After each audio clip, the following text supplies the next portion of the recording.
نور مقدم کو قتل کرنے کے بعد ملزم ظاہر جعفر نے کس طرح چالاکی سے صورتحال کو قابو کرنے کی کوشش کی، اس حوالے سے تحقیقات میں مزید نئے حقائق سامنے آئے ہیں کہ ظاہر جعفر نے قتل کے بعد صرف اپنے والد ہی نہیں اور بھی بہت سے لوگوں کو فون کیا، ایک لڑکی سے مدد بھی مانگی، کسی کو کہا ڈاکو آ گئے ہیں تو کسی کو کہا میری زندگی خطرے میں ہے، اور ساتھ ہی یہ انکشاف بھی ہوا کہ ظاہر نور کو امریکہ بھگانا چاہتا تھا۔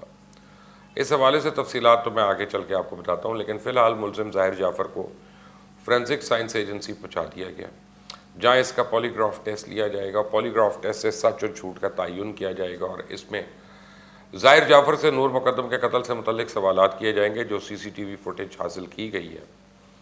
فورینسک ٹیم جو ہے فوٹیج میں موجود ملزم ظاہر جعفر کی شناخت کے حوالے سے تجزیہ کرے گی، جبکہ فوٹیج میں یہ بھی تجزیہ کیا جائے گا کہ اس میں ایڈیٹنگ کر کے کوئی رد و بدل تو نہیں کیا گیا، اور پولیس کی جانب سے یہ انکشاف بھی سامنے آ رہا ہے کہ ملزم ماضی میں بھی کئی خواتین پہ تشدد میں ملوث رہا۔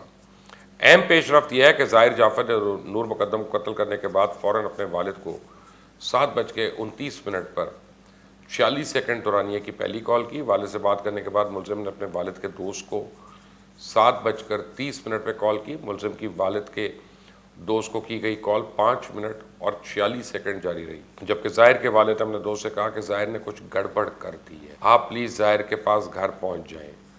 ملزم اس دوران اپنے دوستوں کو بھی کالیں کر کے ہیلے بہانوں سے گھر بلاتا رہا، کسی دوست کو ڈاکوؤں کے آنے کا کہا اور کسی نے کو کہا کہ مجھ پر حملہ کر دیا گیا۔ ظاہر جعفر نے آخری کال اپنی خاتون دوست کو کی اور اسے بھی گھر آنے کو کہا، اور اپنے دوست سے مکالمہ کرتے ہوئے ظاہر کا کہنا تھا کہ والدہ اور ڈاکٹر مجھے تھراپی مرکز میں داخل کروانا چاہتے ہیں، جبکہ پولیس کے مطابق ملزم مکمل ہوش میں تھا اور چالاکی سے کوشش کر رہا تھا کہ صورتحال سے نکل جائے، اور یہ بھی معلوم ہوا ہے کہ ظاہر اور نور دونوں لنچ تک تو نارمل تھے۔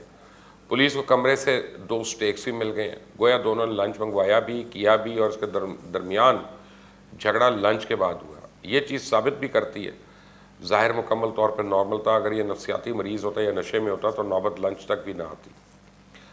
تھراپی ورکس کی انتظامیہ کا کردار بڑا مشکوک ہے، اور یہ پولیس کو اطلاع دیے بغیر وہاں سے چلے گئے کیوں؟ اگر یہ وہاں پہنچ بھی گئے تھے اور انہوں نے نور کی لاش دیکھ لی تھی تو انہیں اس وقت بھی پولیس کو اطلاع دے دینی چاہیے تھی، یہ کیوں نہیں ہوا؟ اور یہ کام بلاخر ایک ہمسائے کو کیوں کرنا پڑا؟ سننے میں آیا کہ پولیس نے تھراپی ورکس کو 2 آپشنز دی ہیں، آپ گواہ ہیں یا پھر آپ ملزم ہیں۔ ویسے میرے سے پوچھ لیں، آپ وہ بھی ملزم ہیں۔ اینی وے، ساتھ ہی ظاہر جعفر کے امریکہ جانے کے لیے حاصل کی گئی ٹکٹ کی کاپی بھی سامنے آ گئی ہے۔ ظاہر جعفر مقتولہ کو اپنے ساتھ امریکہ لے جانے کی کوشش کر رہا تھا، اس وقت مقتولہ ننگے پاؤں تھی۔ ظاہر جعفر کی ٹکٹ بلو ایریا کی ایک ٹریول ایجنسی سے بک کی گئی تھی جو نیو یارک کے لیے 1 وے ٹکٹ تھا۔ ظاہر جعفر نے 18 اور 19 جولائی کو درمیانی شب 1 بجے ٹریول ایجنٹ کو فون کر کے پوچھا اگر امریکہ نہ جاؤں تو کیا ہوگا؟ ٹریول ایجنٹ نے کہا آپ کا ٹکٹ ضائع ہو جائے گا۔ تو ظاہر نے کہا کہ میں تو 3 گھنٹے پہلے آپ کو آگاہ کر رہا ہوں، ٹکٹ کیسے ضائع ہوگا؟ تو ٹریول ایجنٹ نے کہا 3 گھنٹے پہلے فلائٹ کا تمام کنٹرول ایئرپورٹ کے پاس چلا جاتا ہے، اور پھر بھی ٹکٹ کینسل کرانے کی کوشش کر لیتا ہوں۔ ظاہر جعفر نے کہا اگر 10 دن بعد جاؤں گا تو کیا ہوگا؟ ٹریول ایجنٹ نے کہا کہ اگر ٹکٹ کینسل ہو گیا تو ریٹ میں آنے والا فرق جو ہے وہ ادا کرنا ہوگا یا ڈفرنس جو ہے وہ دینا ہوگا۔ اس پہ ظاہر جعفر نے کہا اچھا، پھر تھوڑی دیر میں بتاتا ہوں۔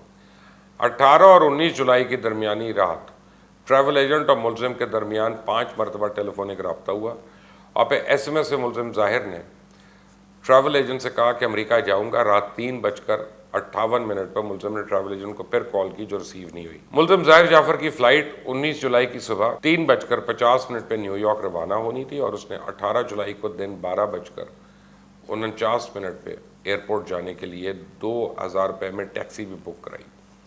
یہ بیسیکلی اوبر کار تھی۔ ٹیکسی ڈرائیور 18 جولائی کی شب 11 بجے ملزم کے گھر پہنچ گیا اور پہلی کال 11:15 پر کی، اور ظاہر جعفر نے اس ڈرائیور کو انتظار کرنے کا کہا، جس کے بعد ٹیکسی ڈرائیور نے 11:36 پہ دوسری کال کی تو ظاہر نے مزید انتظار کرنے کا کہا۔ ملزم نے رات 12:07 پہ ٹیکسی ڈرائیور کا تم چلے جاؤ میں نہیں جا رہا، اور پھر اپنے چوکیدار کے ہاتھ ٹیکسی ڈرائیور کو 1000 روپیہ بھی بھجوائے۔ ٹیکسی ڈرائیور نے رات 1:40 پہ ظاہر کو تیسری کال کی کہ آپ نے مجھے 1000 روپیہ دیا، اگر آپ اب بھی جانا چاہتے ہیں تو لینے آ جاتا ہوں، جس پہ ظاہر جعفر نے اس کو دوبارہ واپس بلا لیا۔ ٹیکسی ڈرائیور 2 بجے ظاہر جعفر کے گھر پہنچا۔ رات 2:15 بجے ظاہر نور مقدم کے ہمراہ گھر سے باہر آیا۔ نور اس وقت ننگے پاؤں تھی۔ 2:20 پہ ٹیکسی ڈرائیور ظاہر جعفر اور نور مقدم کو لے کر ایئرپورٹ کی جانب روانہ ہوا۔ ظاہر دوران سفر نور مقدم کے ساتھ گفتگو بھی کرتا رہا۔ ٹیکسی کلثوم انڈر پاس بلو ایریا قریب پہنچی تو ظاہر جعفر نے ڈرائیور سے کہا کہ واپس گھر لے چلو. اس پر ڈرائیور نے کہا کیوں صاحب کیا ہوا؟ تو ظاہر جعفر نے کہا ہم ایئرپورٹ نہیں پہنچ سکتے، لیٹ ہیں. ڈرائیور نے گاڑی واپس موڑ لی اور 2:35 پہ ظاہر اور نور مقدم کو گھر پہنچا دیا. اور اس بعد ظاہر جعفر نور مقدم کو سامان سمیت گھر کے اندر لے گیا اور اس وقت بھی نور مقدم ننگے پاؤں تھی.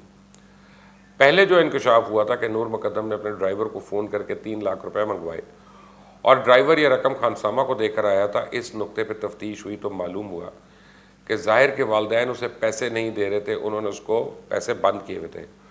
چنانچہ اس نے نور سے 7 لاکھ روپے مانگے. ساتھ ہی اس معاملے کی اتنی ہائپ کے بعد پارلیمنٹ کو بھی اب ہوش آ گیا اور قائمہ کمیٹی کے اجلاس میں بھی اس معاملے کو اٹھایا گیا، جہاں اراکین نے ظاہر جعفر کا والد کے والدین کا نام بھی ایگزٹ کنٹرول لسٹ میں ڈالنے کی سفارش کی ہے. وفاقی وزیر انسانی حقوق شیریں مزاری بھی اس حوالے سے ایکٹیو ہو گئی ہیں، جو میں کئی دن سے ریکویسٹ کر رہا تھا کہ جبکہ شیریں مزاری کا یہ کہنا ہے کہ متاثرہ خاندان سے ملاقات کر چکی ہوں. قائمہ کمیٹی کو اسلام آباد پولیس کے اعلیٰ افسران کی جانب سے اس سلسلے میں ان کیمرہ بریفنگ بھی دی گئی. سینیٹر مصطفیٰ نواز کھوکر نے اعتراض اٹھایا کہ حساس نوعیت کی معلومات منظر عام پہ آ رہی ہیں، اس سے تفتیش متاثر ہو سکتی ہے. تو شاہد حسین سید نے کہا کہ کمیٹی کے اراکین کی جانب سے خواہش کا اظہار کیا گیا کہ اس کیس میں دہشت گردی کی دفعات بھی شامل کی جائیں. تاہم پولیس کی جانب سے بتایا گیا کہ سپریم کورٹ کے فیصلے کی روشنی میں اس کیس میں دہشت گردی کی دفعات شامل نہیں کی جا سکتی. یہ میں بتاؤں کہ جسٹس آصف سعید کھوسہ کی ایک رولنگ تھی اور اس رولنگ میں انہوں نے اس طرح کی باتیں کی تھیں کہ کون سا کیس جو ہے اس کو 780 کے انڈر لینا ہے اور کون سا نہیں لینا. اور یہی پولیس کی اب جو ہے وہ ایک آپ سمجھیں کہ اس میں آڑے آ رہی، کیونکہ کل میں مل کے آیا ہوں لوگوں کو تو پھر مجھے پتا چلا. اب دوسری جانب نور مقدم کا کیس لڑنے کے لیے اب تک $40,000 زیادہ کا چندہ کھٹا بھی ہو چکا ہے. طارق غفار نامی ایک شخص نے آن لائن پلیٹ فارم پہ درخواست کی تھی. اس پلیٹ فارم پر بدھ کے روز شروع ہونے والی مہم کے بعد صارفین اپنی استطاعت کے مطابق ڈالرز میں عطیات جمع کروا رہے ہیں. عطیات جمع کروانے کو یقین دہانی کرائی گئی کہ اس پلیٹ فارم کے ذریعے جتنا بھی فنڈ اکٹھا کیا جائے گا وہ سب نور کے مقدمہ لڑنے کے لیے استعمال ہوگا. طارق غفار کے مطابق اس کیس کے بعد بچ جانے والی رقم سے گھریلو تشدد کا شکار ہونے والوں کی مدد کی جائے گی. اب آپ فیصلہ کر لیں کہ ظاہر جعفر 19 جولائی کو امریکہ جا رہا تھا، اس کی سیٹ بھی کنفرم تھی، لیکن پھر یہ رک گیا اور اس نے نور کو قتل کر دیا. یہ کیوں رکا اور کیا والدین کو اس کو رکنے کی وجہ معلوم تھی؟ پولیس نے نور کے ناخن کا DNA بھی کروایا. لیبارٹری کی رپورٹ میں بلا وجہ تاخیر ہو رہی ہے. کیوں؟ کون کرا رہا ہے؟ کیا ہو رہا ہے؟ یہ بھی نہیں پتا. ہائی کورٹ نے پولیس کو اس کیس کے بارے میں میڈیا بریفنگ اور پریس کانفرنس سے روک دیا. یہ بھی ایک غیر معمولی حکم ہے. چھوٹے سے چھوٹے جرم میں بھی پولیس عدالت سے 2-3 مرتبہ ریمانڈ لے لیتی ہے، لیکن پولیس نے قاتل کے والدین ذاکر جعفر اور عصمت آدم جی کو 25 جولائی کو گرفتار کیا. عدالت سے 2 دن کا ریمانڈ ملا اور عدالت نے منگل 27 جولائی کو ان کو جیل میں بھجوا دیا. پولیس کو دوسری بار ریمانڈ نہیں ملا، جبکہ تفتیش ابھی تک جاری ہے. ہمیں ماننا ہوگا کہ نور مقدم کا قتل اگر ہولناک ہے تو یہ تمام واقعات کم ہولناک نہیں. آج تمام پاکستانی کہہ رہے ہیں کہ ملک میں پیسہ اور اثر رسوخ ہر چیز خرید سکتا ہے. اس چیز پہ بھی لوگ حیران ہیں کہ امیر زادہ نے ایک لڑکی کا سر اتار دیا، لیکن اگلے دن اس کو وکلا بھی مل گئے، تھانے میں چارپائی بھی مل گئی، منرل واٹر، ریسٹورنٹ کا کھانا بھی مل گیا. عدالت نے اس کے شہری حقوق کو مانتے ہوئے پولیس کو میڈیا ٹرائل سے بھی روک دیا. پولیس جن والدین کو شریک جرم سمجھتی تھی اور اس کا خیال تھا کہ یہ اگر چاہتے تو لڑکی بچ جاتی، لیکن ان ظالموں نے پولیس کو اطلاع دینے کے بجائے قتل کے شواہد مٹانا شروع کر دیے. ظاہر اگر تھیراپی ورکس کے ملازم کو زخمی نہ کرتا تو شاید یہ لوگ اس کو گھر سے نکال کر نہلاتے، صاف کپڑے پہناتے، ایئرپورٹ چھوڑ کے آئے تھے اور یہ بھی امریکہ بیٹھا ہوتا. لیکن پولیس دوسری بار ظاہر کے والدین کا ریمانڈ نہیں لے سکی. ظاہر ہر دوسرے دن اپنے پاؤں میں چل کر مزے سے عدالت آ رہا ہے، جا رہا ہے، صحافیوں کی سوالوں کے جواب انگریزی میں دے رہا ہوتا ہے. ہماری پولیس پرس چور کو تو 6 مہینے اٹھنے اور بیٹھنے کے قابل نہیں چھوڑتی، لیکن ظاہر جعفر ہولناک قتل کے بعد بھی موج میں ہے. مجھے ڈر ہے کہ اگر نور کے گھر والے مینج نہ ہوئے تو ظاہر کے گھر والے شواہد مٹانے میں کامیاب نہ ہوئے تو ان پیسے والوں کے لیے کیا یہ ممکن نہیں کہ کیس اپنی مرضی کی پھر جگہ پہ کر لگوائے، اپنی مرضی کے لوگ اس میں بندوبست کریں اور ملک کے مہنگے ترین وکلا کو عدالتوں میں کھڑا کر دینا یا ہتھکنڈے استعمال کرنا، یہ کون سا ان کے لیے مشکل کام ہے. پولیس افسران تو کہہ رہے ہیں کہ اس کیس میں ظاہر جعفر کو نشان عبرت بنائیں گے، پر یہ وقت بتائے گا کہ نتیجہ کیا نکلا. کیونکہ عوام کے جذبات ٹھنڈے کرنے کے لیے ایسے بیانات تو دیے جاتے ہیں، لیکن وقت گزرنے کے بعد پتہ چلتا ہے کہ ملزمان قانونی موشگافیوں سے یا مقتولین کے ورثاء سے مکمکا کر کے رہا بھی ہو جاتے ہیں۔ بڑی سادہ سی ہے، جرم ہوا ہے، کرائم ہوا ہے، مجرم موقع واردات پہ آلہ قتل کے ساتھ پکڑا گیا، اسے ظاہر جعفر پہ قانون نافذ ہونا چاہیے، چاہے وہ امریکی ہو یا میرزادہ۔ اس وقت ظاہر جعفر کو کفر کردار تک پہنچانا اتنا ہی ضروری ہے جتنا ملک کے دوسرے مسائل کو، کیونکہ معاشرہ کفر کے ساتھ تو زندہ رہ سکتا ہے، ظلم کے ساتھ نہیں زندہ رہ سکتا۔ آپ دیکھ رہے ہیں مبشر لقمان یوٹیوب چینل، میرا نام مبشر لقمان ہے، اس کو سبسکرائب کریے گا، بیل آئیکن پریس کریے گا۔ کل میری نور کے والد سے، ان کے کچھ عزیزوں سے اور ان کے وکلاء سے، ان کے والد کے جو وکلاء ہیں ان سے بڑی تفصیلی ملاقات ہوئی۔ اب میں کچھ چیزیں تو میں آپ کو بتا سکتا ہوں اور کچھ چیزیں میں آپ کو نہیں بتا سکتا، کیونکہ کانفیڈنس میں جب آپ بات کرتے ہیں کسی سے تو آبویسلی آپ پھر جن چیزوں کا وہ پردہ رکھنا چاہ رہے ہیں آپ ان کا پردہ بھی رکھتے ہیں۔ لیکن یہ میں آپ کو بتا دوں کہ اس پورے سناریو میں جو وکلاء کی ٹیم انہوں نے کی ہے، جس میں شاہ خاور اینڈ ایسوسیٹس ہیں، یہ تو کھڑے ہیں اور یہ تو میں نے دیکھا بڑی محنت کر رہے ہیں، اور انہوں نے اپنے کیس کو پریپیئر کرنا شروع کر دیا پروسیکیوشن کو، اور یہ نہ بکنے والے، نہ گرنے والے، نہ ڈٹنے والے، یہاں تک ہے کہ یہ نور مقدم کی فیملی سے بھی کوئی پیسہ نہیں لے رہے اور یہ پرو بونو کر رہے ہیں۔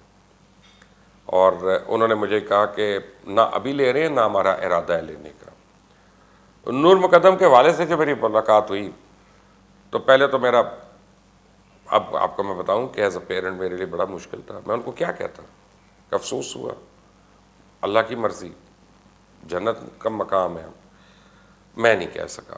ہم نے بس صرف فاتحہ پڑھی، اور پھر جب بات شروع ہوئی تو میں ان سے پوچھ ہی نہیں سکا کہ ویڈیوز میں کیا کیا ہے۔ میں نے پوری ویڈیوز کی تفصیل لے لی ہے کہ کون سی جو سی سی ٹی وی کی فوٹیج کی ویڈیوز ملی ہیں اس میں کیا کیا ہے، لیکن میں اس کے والد سے نہیں یہ پوچھ سکا، یہ کراس چیک کر سکا، میرے میں اتنا حوصلہ نہیں ہوا۔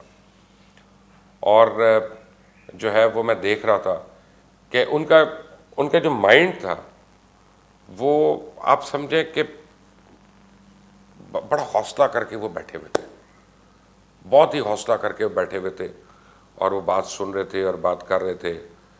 کوئی کمزور آدمی ہوتا تو وہ شاید اس قابل بھی نہ ہوتا، وہ بات بھی کرنے کے قابل نہ ہوتا۔ لیکن میں دیکھ رہا ہوں کہ ہمارے لیے اور آپ کے لیے تو ایک رپورٹنگ چل رہی ہے، ہم تو رپورٹ کر رہے ہیں، آپ رپورٹ سن رہے ہیں، ہم رائے بھی دے رہے ہیں، لیکن جو گھر والے ہیں وہ تو بیچارے ہر لمحے اس کے ساتھ اس تکلیف سے، اس کرب سے، اس مسائل سے گزر رہے ہیں۔ تو آئیے آج ہاتھ اٹھا کے ہم دعا کریں کہ اللہ تعالیٰ نور مقدم کو تو اعلیٰ ترین درجات سے نوازے، اس کے گھر والوں کو بھی اللہ تعالیٰ صبر جمیل عطا فرمائے، کیونکہ اولاد سے بڑی آزمائش انسان کے لیے کوئی نہیں ہو سکتی۔ اللہ حافظ۔